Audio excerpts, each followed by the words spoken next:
प्रिय दर्शक भाई भौणी मानू अनेक अनेक शुभकामना जनाई आसतु बुलीजा दक्षिण भारतर स्टील सिटी विशाखापाटना एठाकू किपरि जिबे कौन देखिए चलतु जाणीनवा। विशाखापाटना आंध्र प्रदेश राज्यर प्रमुख सहर। यह बंगोपसागर कूल अवस्थित। यही सहर को जीवाकू हेले दक्षिण भारत जाऊथिबा प्रत्येक ट्रेन यथा चेन्नई, बांगालोर, हैदराबाद, तिरुपति समेत विशाखापाटना को मध्य स्वतंत्र भाव बहुत ट्रेन चलप्रचल करुअछि। यह व्यतीत गंजाम, कोरापुट, मालकानगिरी, रायगड़ा जिलूर बहुत बस जावासिया करुअछि। एरोप्लेन रे जीवाकू हेले भुवनेश्वर ठारू एवं देशर सबु प्रांतरु एयर बस जाऊँगी। आपण विशाखापाटना इंटरनेशनल एयरपोर्ट रु 16 किलोमीटर आंध्र प्रदेश राज्य परिवहन बस रे किंबा ऑटो भड़ा करी मेन सहर को आसवाक हेब। एथिपाई बस रे गाड़ी भड़ा 40 टंका, ऑटो रे 230 टंका भड़ा लगिजिव।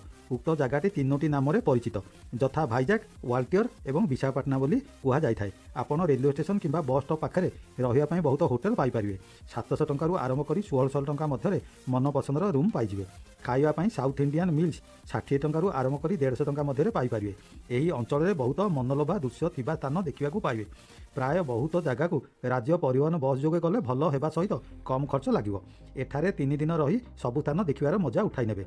एठाकू अक्टोबर मास ठारू मार्च मास मध्य बुलिबाकू गले भल हेब, कारण समान तापमात्रा रहुथिबारु विरक्त अनुभव करिवे नाही। सर्वप्रथमे प्रथम दिन 16 किलोमीटर दूर में सीमाचलम ठारे श्री बराह लक्ष्मी नरसिंह स्वामी ठाकुर को पहाड़ उपरकू दर्शन करने को जिबे। सकाळ 8टा पूर्व पहुँची गले भल हेब, नचेत डेरी गले लाइन रे बहुत समय रहिबाकू पड़िबो। विशेषतः शनिवार ओडिशार पड़ोशी जिलार बहुत मानसिकधारी चुट्टी पकाई लंडित हेउथिबार देखिबाकू पाइबे। मंदिर जावाकू 2 प्रकार रास्ता रही। पाहाचरे प्राय 600 पाउच उठिबाकू पड़िबो, नचेत राज्य सरकारी बस रे 20 टंका टिकेट लागिबो। प्राइवेट गाड़ी की बहुत पैसा फीस नेउछंती। नृसिंह ठाकुर को दर्शन सारी मंदिर तले बस स्टाण्ड रे मन भरी इडली, संबर, डोसा इत्यादि खाई अन्य सबु स्थान गुड़िक देखा जिबे। मेन सहर ठारू 18 किलोमीटर दूर में रामकृष्ण सी बीच ठारे सूर्यास्त देखिने। यही स्थान में पानी अधिका करेन्ट थिबा जोगु गाधेवा मना करा जायछि।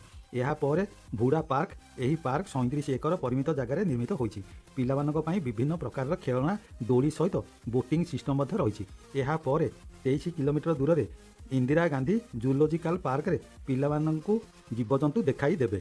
ଏଥିପାଇଁ ଏଣ୍ଟ୍ରି ଟିକେଟ 25 ଟଙ୍କା ଲାଗିବ। ପ୍ରତ୍ୟେକ ସୋମବାର ଦିନ ଏହି ପାର୍କ ବନ୍ଦ ରହିଥାଏ। ଏହା ଦେଖି ସାରିବା ପରେ 8 କିଲୋମିଟର ଦୂରରେ ଋଷିକୋଣ୍ଡା ସି ବିଚ୍। ଏହି ସ୍ଥାନରେ ଜଳ କ୍ରୀଡ଼ା କରିପାରିବେ। ତାପରେ ଲାଇଟ୍ ହାଉସ୍